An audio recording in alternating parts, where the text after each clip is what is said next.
News just in. Antony Blinken says Washington is working towards normalization between Israel and Saudi Arabia, calling this an objective which serves American national security interests. The U.S. Secretary of State was speaking ahead of his trip to Jeddah and Riyadh starting tomorrow. He'll be meeting Saudi officials to discuss U.S.-Saudi strategic cooperation and a range of bilateral issues. Let's take a listen. The United States has a real national security interest in promoting normalization between Israel and Saudi Arabia.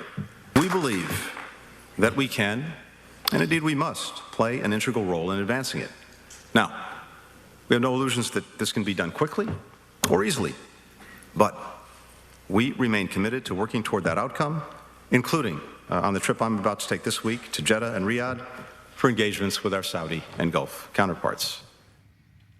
So for the latest insight, we bring in our Middle East correspondent, Ariel Osaran. So Ariel, of course, the Abraham Accords, those normalization deals between Israel and several nations, first signed back in late 2020. Of course, the big fish still waiting to catch, so to speak, would be Saudi Arabia. What's been made of this latest sentiment out of Antony Blinken? Indeed, Benita. So while Secretary Blinken did not say anything we haven't heard before, this is perhaps the most straightforward way that he's pulling all these snippets of information and statements that we've heard from administration officials in recent weeks and months. And the goal of that is to show that this is a priority now of the Biden administration as far as its Middle East policy goes, to try and push Riyadh and Jerusalem together. Now, this comes ahead of his 3-day trip to Saudi Arabia, where he'll be visiting both in Riyadh and Jeddah for talks that will obviously include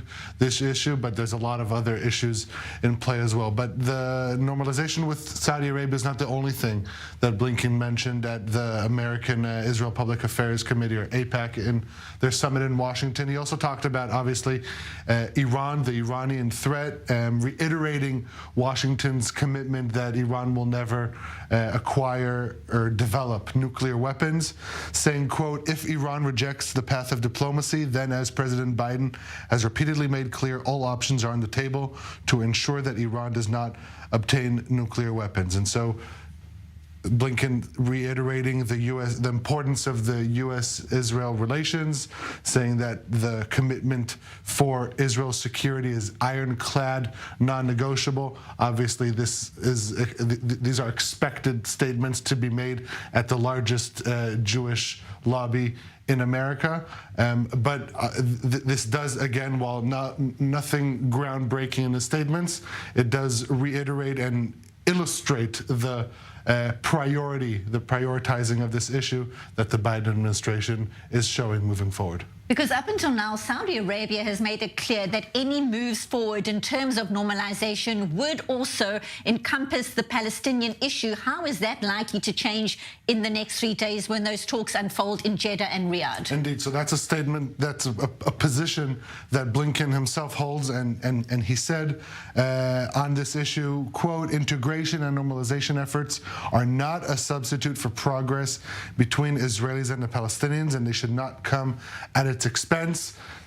If we couple this statement with recent statements by Saudi Crown Prince Mohammed bin Salman, the latest of which in the recent Arab League summit, reiterating the Arab League initiative, the Arab Initiative from 2002, first peace between Israel and the Palestinians, then normalization and recognition.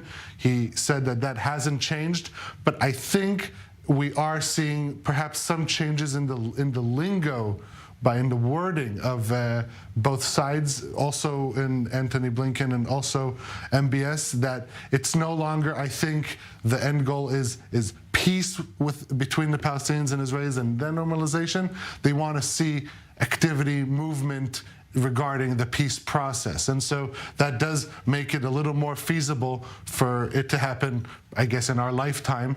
But it does make it a possible diplomatic challenge and goal and target. And that's what the Biden administration is laying out also for the Jewish lobby, but also ahead of his trip to Saudi Arabia.